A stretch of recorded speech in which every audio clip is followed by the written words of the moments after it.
kay tagal na nakatago sa ilalim.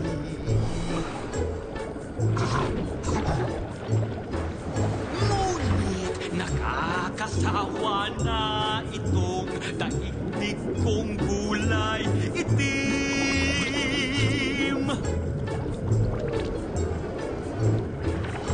Ngunit ano ito?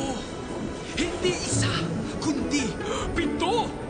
7 buwan na magpapago ng mundo. O mga buwan sa langit, sa gabi ilang ngiting ng tadhana.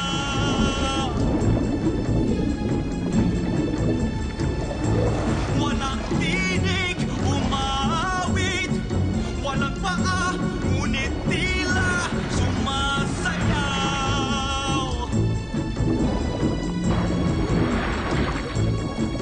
Simula sa gabing ito, akin kayo! Isa, dalawa, tatlo, apat, lima, 6, 7, akin kayo! Wow, akin kayo!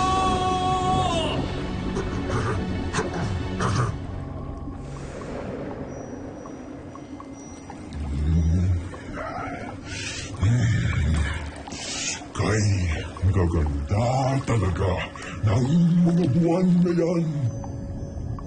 Pinaliliwanag nila ang langit na madilim.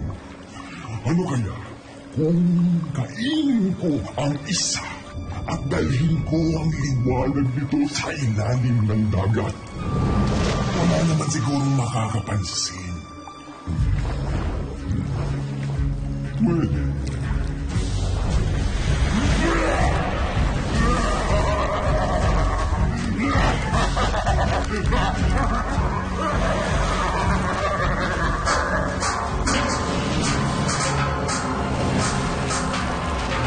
Sige na, laro pa tayo. Sige na.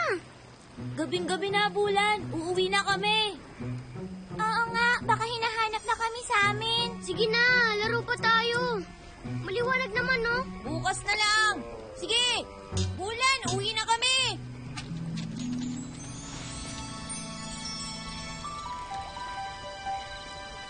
Ayoko pang umuwi. Di pa ako inaantok. 1, 2, 3, 4, 5, 6, 7. Ano kayang magandang laruin ko? Alam ko na! Bakunawa! Bakunawa! Kinakain ng bakunawa ang mga baboy! Nasaan? Nasaan ang bakunawa? Nagbalik na ang halimaw ng karagatan! Bulan! Saan mo nakita ang bakunawa? Biro lang! Wala namang bakunawa eh! Ano? Ginising mo kaming lahat? Biro lang? Halika ng bata ka.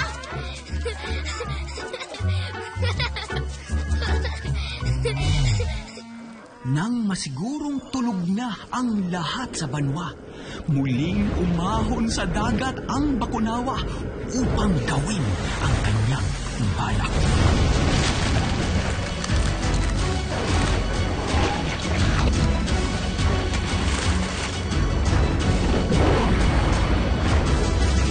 Sa wakas, lumiwanag din dito.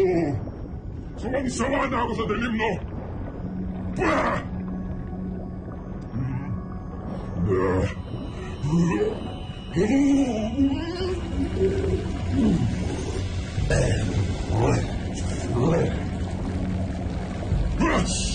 Ano to? Ba't tumidilim? Natutunaw ang buwan. Di bale. Kakain na ng uli ako ng buwan. Bah!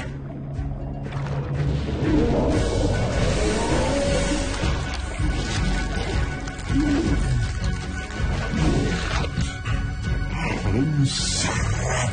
Sarap!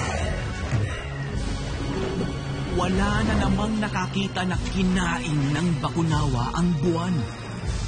Wala ring nakapansin na bahagyang dumilim. Abalabang masyado sa mga gawain ang mga taga-Banwa, kaya walang nakapansin? O talagang nalalaman lang natin ang halaga ng isang bagay kapag ito'y nawala na?